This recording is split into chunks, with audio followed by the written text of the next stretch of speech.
Unlike more recent adventure books, Wild Beyond the Witchlight is including new race options for players to choose from. Adding to the ever-expanding options are the iconic Fae, fairies, and the newly introduced rabbitfolk, the Harengon.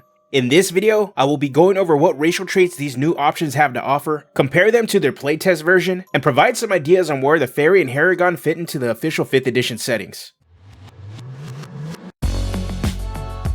Hello, welcome to Dungeoneers Pack, a channel bringing you player-focused discussions and character guides for 5th edition Dungeons & Dragons. My name is Josh, thank you for watching. Before we get started, I just want to give a huge shout out to FryMini for providing the information to the community and pumping out solid content for the book. If you're looking for more information on Wild Beyond the Witchlight, I have a link to their playlist for you to check out. You can find it in the description below. With that said, let's get started. First appearing in the Fae Folk Unearthed Arcana, the Fairy and Haregon did get some changes to some of their racial features to balance them out or address concerns the community had during testing. Both races will be able to choose where they can place their ability score increases and which languages they can speak. The Fairy still retains its Fae creature type, small size, and 30-foot movement speed. The changes come with its Fairy magic and flight traits and the removal of the Fae passage trait. Fae passage has been dropped in the official release despite it reflecting the Fairy's true tiny nature. Instead, the ability to cast the Enlarge Reduce spell was added to the Fairy magic trait that could replicate a similar effect but also offer greater flexibility. Fae passage was unlimited in its use, but Enlarge Reduce could be used on ourselves to change our size if we really need to squeeze through a tiny space, or we are capable of using it on a teammate, enemy, or object for a number of situations. Another change for the Fairy is their flight. It is no longer magical and is a direct result of their wings. In the UA, it originally was Fairy flight, and it didn't require the use of your wings, and a Fairy was capable of hovering in place. Since the feature was considered magical, it was able to be rendered useless by Dispel Magic or similar anti-magic spells. The flight trait replaces the feature but puts on new limits. This updated version no longer grants us hover and is unusable if we are wearing medium or heavy armor. Overall, Fairies are kinda bland. They are not terrible by any means, but they don't introduce any new racial traits that are mechanically unique to them. Despite this, Fairies having the Fae creature type and flight provides them with an advantage over other race options.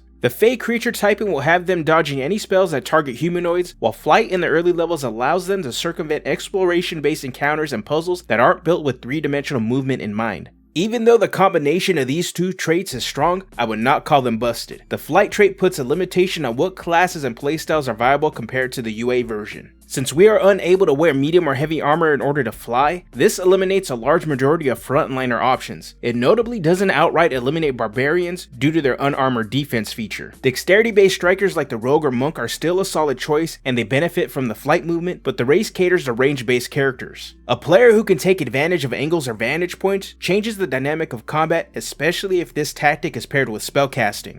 The Harengon manages to make it to print with just one change to one of their traits. They retain the humanoid creature type, the option to choose between the medium or small size, and a 30-foot movement speed. Hair Trigger, Leporine Senses, and Lucky Footwork remain unchanged. With Hair Trigger, we can add our proficiency bonus to our initiative rolls. Leporine Senses grants proficiency with the perception skill, and Lucky Footwork lets us use a reaction to add a d4 to a failed dexterity saving throw to try and turn it into a success. Rabbit Hop gets an overhaul that attempts to address some of the clunkiness of the playtest version, but instead replaces it with a weirdly worded trait that already has the community debating how it works. The playtest version required the player to roll a d12 after moving a minimum of 5 feet to jump an extra distance. This made it unreliable outside of combat and somewhat useless or a headache for playgroups that use a grid in combat. The official version of Rabbit Hop states, as a bonus action, you can jump a number of feet equal to 5 times your proficiency bonus without provoking opportunity attacks. You can use this trait only if your speed is greater than 0. You can use it a number of times equal to your proficiency bonus, and you regain all expended uses when you finish a long rest. What is causing the confusion is a conflict between how Wizards writes the abilities using phrasing that relies on our general understanding of language and Wizards' own rules language. Since Rabbit Hop uses the word jump, many are arguing that it uses the jumping rules, which puts a limit on how this trait works. When activated, Rabbit Hop provides an alternate calculation for jumping that has its distance increase as we continue to level, but if the trait is intended to work using the jump rules, this means regardless of how far or high you are able to jump, you will never jump farther than your movement. For example, if you have a movement speed of 30 feet and you move 20 feet, then use your bonus action for Rabbit Hop, even though Rabbit Hop provides a potential distance that exceeds the remaining 10 feet of movement you have for your turn, your hop is capped at the remaining 10 feet. This means that Rabbit Hop would only be a confusing and unnecessary clunky variant of the Goblin's Nibble Escape trait. The other interpretation of rabbit hop doesn't infer the use of the word jump will invoke the jumping rules and that the trait is speaking plainly. If this is the case, rabbit hop would grant additional movement on your turn as a bonus action as long as your speed hasn't been reduced to 0. The speed is 0 clause would be there to address conditions like grapple and restrain, but would also happen to not let you use it if you completely use your entire movement that turn. This would mean that rabbit hop would act as a variant of Misty Step, making it a much stronger trait. In my opinion, this issue may have stemmed from one of two scenarios. Wizards intended for the jumping rules to be applied, or Wizards wrote the trait not realizing that's not how their own rules work. This wouldn't be the first time this has happened, as the College of Spirits Bard Spiritual Focus was written with the intention of working a certain way, but the game's rules prevent it from doing so. I personally am on the side of it being a Misty Step variant, but if it's just an unpolished nimble escape, it's still okay.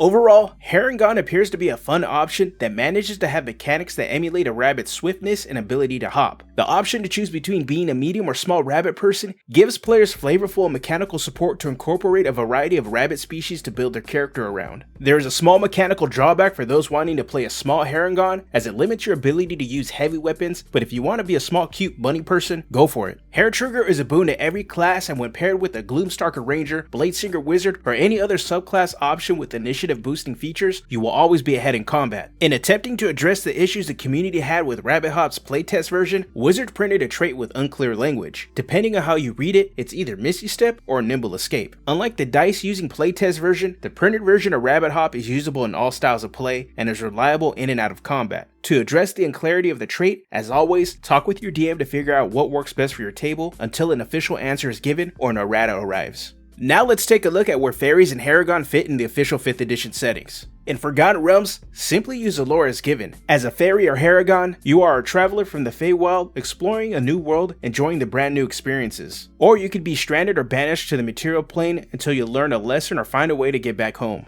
In Ravenloft, there isn't a difference in lore compared to their high fantasy counterparts. Instead, play into the horror elements of the setting. A fairy could easily be a selfish trickster that is forced to band together with others to survive the greater evils of the setting. Another angle to play a fairy or Haregon is similar to what I suggested for Forgotten Realms. They are trapped in the domains of dread trying to survive, preventing themselves from becoming corrupted by the dark powers and find their way back home to the Feywild.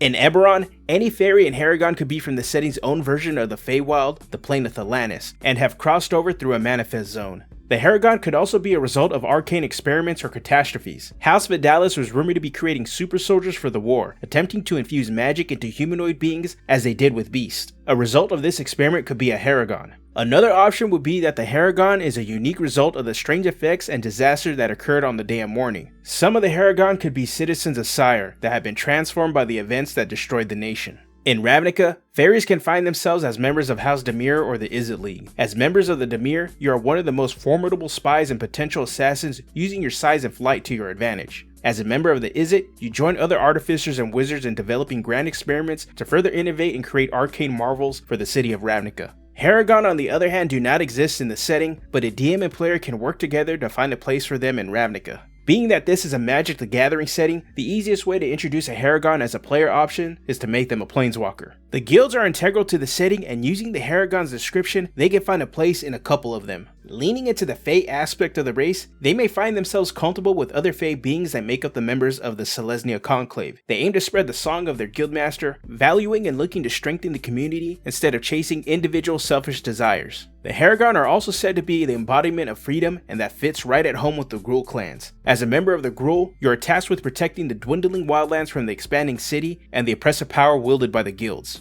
In Theros, the Fairy and Haregon do not exist in the setting, but they can find a place in Theros despite not fitting into the mythic Greek aesthetic. They could be beings given life by Nylea that exist in the Nessian forest as guardians of the natural life in the woods. Fairies could trick and misguide poachers who are attempting to navigate the woods, while the Haregon would take an aggressive approach, unafraid to dispense Nylea's wrath on those attempting to harm the wild. And finally, in Strixhaven, they unfortunately do not have an official place on the plane, but given that Strixhaven College is a place where mages from all planes come to study, Fairy and Haregon can easily make up members of the student body. Both Fae races can easily be seen expressing themselves, wielding the artistic elemental arts of the Prismari. The Fairy could use their knack for trickery and charm as students of Silverquill, learning to empower their words with magic. Haregon could potentially look to escape the classroom, finding the trappings of ancient tombs freeing, and become students of Lorehold, delving into history to unlock magical secrets. These new Fae-based player options look to be fun additions to the growing stable of race and lineage choices at a player's disposal. Fairy may appear to be bland, but are a strong option due to the combination of being the Fae creature type and the ability to fly. The Fairy's flight does limit the viability of frontliner playstyles, instead favoring dexterity-based strikers and blasters or spellcasters. Harengon is a great option with racials that benefit any class. Being able to add your proficiency bonus to your initiative, having proficiency in the perception skill, and being able to increase your chances at passing dexterity saving throws already pushes this option ahead of most. The big glaring problem for the Harengon is the confusion with the rabbit hop trait, which at best acts as a misty step and at worst is a nimble escape. Hopefully there is an official ruling or errata to clear up the confusion, but until then, talk with your DM to figure out what works best for your table and have fun. With that said, I want to hear from you. What do you think of the Fairy and Haregon? Let me know down in the comment section. If you enjoyed this video, make sure to give it a like, and if you want to see more content like this, I drop a video every week, so go ahead and hit that subscribe button. If you're looking to play a bard but want a different spin on the class, check out my Field Commander bard build. You can click on the thumbnail on the screen or the link in the description below. Alright, I'm out of here. Have a good one.